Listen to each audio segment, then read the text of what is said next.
She demanded, "If you don't buy me this $5,000 bag, you can't come to my birthday dinner." "I don't date broke men," I replied. "Have fun without me." Then I used that $5,000 to upgrade my flight to first class for a solo vacation when she saw my story drinking champagne while she was stuck paying her own tab.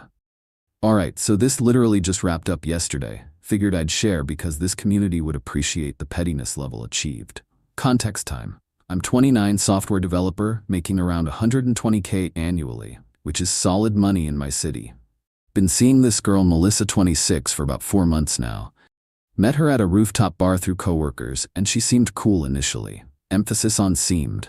Melissa works in event planning and makes decent money, but has expensive tastes that don't always align with her budget.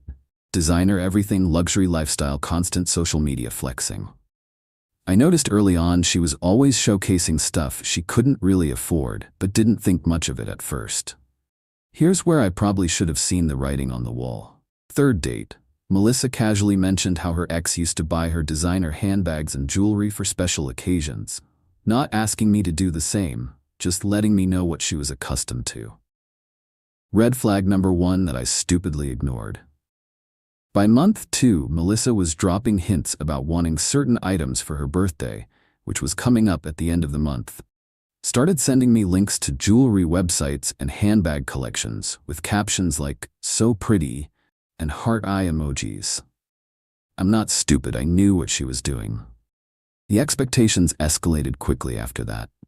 Comments about how men who really care about their girlfriends make sure they feel special on important days.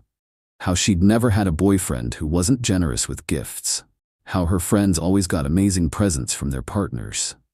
I made my position clear early. I'm generous with experiences and thoughtful gifts, but I'm not dropping thousands on material items to prove my feelings. If she wanted expensive accessories, she could buy them herself, or find someone else who enjoyed being a human ATM. Melissa didn't love that response, but seemed to accept it initially. Said she understood my perspective and appreciated honesty about financial boundaries. I thought we'd moved past the gold digger vibes, but apparently she was just strategizing. 2 weeks ago, Melissa's birthday planning went into overdrive. She booked dinner at this upscale steakhouse downtown for her friend group. Made reservations at some trendy cocktail bar afterward. Started talking about her birthday outfit and how excited she was for the celebration. The guest list was around 15 people, including her college friends, work colleagues, and some influencer types she'd met through event planning. I was obviously invited and expected to help with costs since I was her boyfriend, and she was the birthday girl. Last weekend, we were shopping together when Melissa dragged me into a luxury department store. Said she wanted to look at handbags, even though she wasn't planning to buy anything. Just window shopping, she claimed, while steering us toward the designer section. That's where she saw it. This ridiculous Chanel bag that probably cost more than some people's cars. Melissa literally stopped walking and stared at this thing like it was the Holy Grail. Started taking photos from every angle and reading the product description aloud. "This is perfect," she said, picking up the bag and posing with it. "This would go with everything in my wardrobe. And it's a classic investment piece that holds its value." I looked at the price tag. $5,000 for a handbag.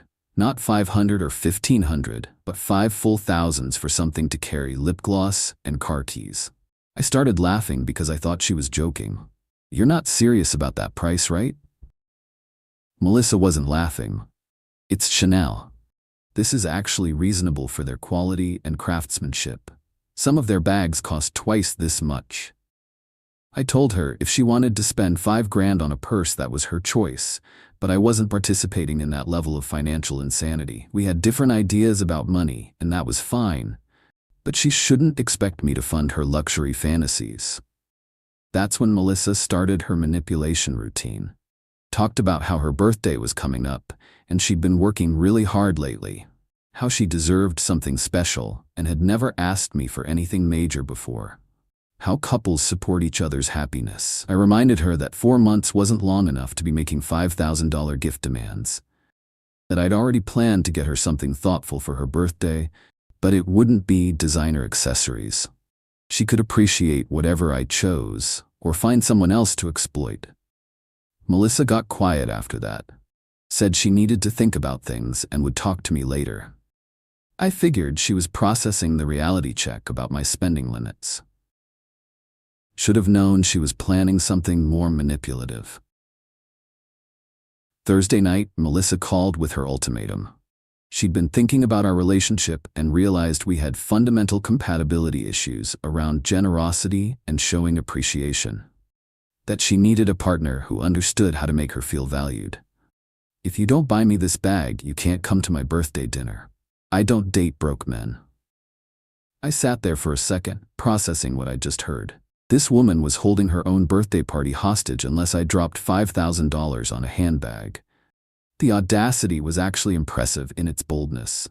Have fun without me. 3 words that apparently she wasn't expecting because she immediately started backtracking. Said she didn't mean it exactly like that, and we could discuss other options. Maybe I could put the bag on a payment plan or borrow money from family. I cut her off before she could dig herself deeper into gold digger territory. Told her she'd made herself very clear about what kind of relationship she wanted. Someone who paid $5,000 for birthday gifts wasn't someone I was interested in being. Wait, you're serious? You're going to let our relationship end over money? You already ended it when you made financial demands instead of appreciating the person I actually am. Melissa tried a different approach. Started crying about how hurt she was, that I didn't value our relationship enough to make a meaningful gesture. How she'd thought I was different from other guys, but apparently I was just as selfish as everyone else. I told her the only selfish person in this conversation was the one making $5,000 demands after 4 months of dating. That she'd shown me exactly who she was, and I believed her. The relationship was over, and she could find someone else to fund her lifestyle. Friday morning, I did something that turned out to be absolutely perfect timing. Had been planning a personal trip to Portland for next week that I'd been keeping budget conscious with coach flights and modest hotels. Decided to treat myself to some actual luxury since I had $5,000 not being spent on handbags. Called the airline and upgraded my round-trip flights to first class.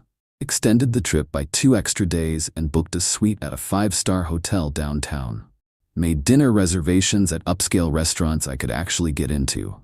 Planned spa treatments and wine tastings and all the bougie experiences I never usually splurge on. Total cost came out to exactly $2,847 for the flight upgrades and hotel upgrade, plus another $2,000 for activities and dining. Still came out to less than Melissa wanted for one handbag. Sometimes perspective is everything when it comes to understanding value. Saturday was Melissa's birthday dinner, which I obviously wasn't attending. Instead, I flew to Portland first class with champagne service and actually comfortable seats. Posted stories throughout the day about the upgrade and solo travel experience. The dinner apparently went exactly how you'd expect when someone throws a tantrum about their boyfriend not buying them expensive gifts. Melissa had to explain to 15 people why I wasn't there and foot the bill for her portion of an expensive group meal. Meanwhile, my stories were showing champagne service and first-class amenities. One of her friends texted me later asking what happened. I explained that Melissa had demanded a $5,000 handbag and uninvited me when I declined. The friend said that was insane and she wouldn't have paid that either. Apparently several people at the dinner had similar reactions. Sunday, I was posting stories from my hotel suite and the amazing restaurant I'd gotten last-minute reservations at, really emphasizing how much I was enjoying the solo vacation and peaceful atmosphere without any drama or financial demands. Melissa started watching every single story within minutes of posting. Then she began texting asking if we could talk when I got back. Said she'd been thinking about our conversation and maybe overreacted about the bag situation. Too little too late, obviously.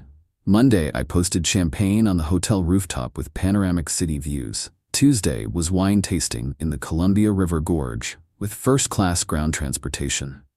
Wednesday was spa treatments and fine dining.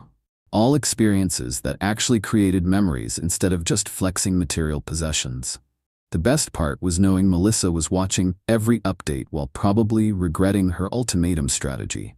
She'd chosen a handbag over a relationship and gotten neither while watching me live my best life without her drama. Thursday, she called crying.